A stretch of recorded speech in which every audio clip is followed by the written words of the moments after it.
ਵਿਆਹ ਸ਼ਾਦੀ ਮੌਤ ਮਰਗ ਕੋਈ ਕੰਮ ਖੁਸ਼ੀ ਗਮੀ ਦਾ ਉੱਥੇ ਪੁੱਛੋ ਭਾਈ ਮੌਲਵੀ ਸਾਹਿਬ ਐਵੇਂ ਸਾਡੇ ਪੈਸੇ ਨਾ ਉਜਾੜੋ, ਕੋਈ ਲੰਬੀ ਬਹਿਸ ਨਹੀਂ, ਤੂੰ ਕਿਸੇ ਕਿਤਾਬ ਤੋਂ ਸਾਨੂੰ ਕੱਢ ਕੇ ਵਿਖਾ ਦੇ ਨਬੀ ਅਲੈਹਿਸ ਸਲਾਮ ਕੰਮ ਕੀਤਾ, ਤੇ ਜਾ ਕੇ ਹਾਂ ਕੀਤਾ ਨਹੀਂ ਮਗਰ ਹਰਜ ਕੋਈ ਨਹੀਂ, ਤੇ ਮਾਰ ਮਾਰ ਥੱਪੜ ਦਾ ਮੂੰਹ ਲੱਗ ਕਮ ਬਖਤਾ ਨਬੀ ਨੂੰ ਗੱਲ ਦੀ ਸਮਝ ਨਹੀਂ ਆਈ, ਤੁਹਾਨੂੰ ਜ਼ਿਆਦਾ ਅਕਲਮੰਦ ਜੰਮਿਆ। ਇਹ ਮਸਲੇ ਦਾ ਹੱਲ ਜੇ ਜਿੰਨੇ ਵੀ ਰੌਲੇ ਆ ਇਹ ਸਾਰੇ ਮੁੱਲਾ ਕਹਿੰਦੇ ਵਾਕਈ ਹਜ਼ੂਰ ਨੇ ਨਹੀਂ ਕੀਤਾ, ਮੇਰੇ ਦਾ ਕੀ ਡਰ ਕਰ ਬਦਮਾਸ਼ ਲੋਕ دین دے دشمن ہے کہ اللہ دا رسول دین مکمل کر کے گیا، جو کرنا چاہنا اتوں کٹ کے بخا، جی مرضی کتاب تو کٹ۔ حضور نے جنازہ پڑھیا اس تو بعد دعا کی بسم اللہ نہیں کی، تم ہی صبر کر، جنازے جڑیاں ہو گئی تھوڑیاں، تو جڑی کسر پوری کرنا بھی جنازہ جڑا حضور نے پڑھیا وہ ناقص ہے، بعد ہوں دعا نہ پورا ہونا، یہ تیرا حضور تے اعتراض ہے گی کدے پڑھی تو کھا دے۔ اے میں ایک مثال تم دیکھی،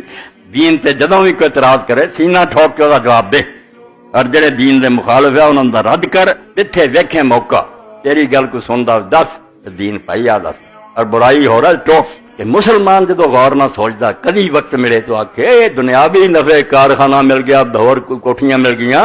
یہ مقابلے چ وہ نفع جڑا اللہ دے رسول تو مینوں حاصل ہویا کہ کفر دے اندھیریاں تو کٹ کے ایمان دی روشنی چاہندا تے جنت تک مینوں پہنچاؤن دا سامان کیتا، عالمان نو سبب بقائے نصر بقال ابدی تے نہیں نصر، یہ انہوں پتہ لگے گا کہ دنیا دی نعمت عارضی اور فانی ہے، جڑی نعمت آپ دے ہتھوں ملی وہ ہمیشہ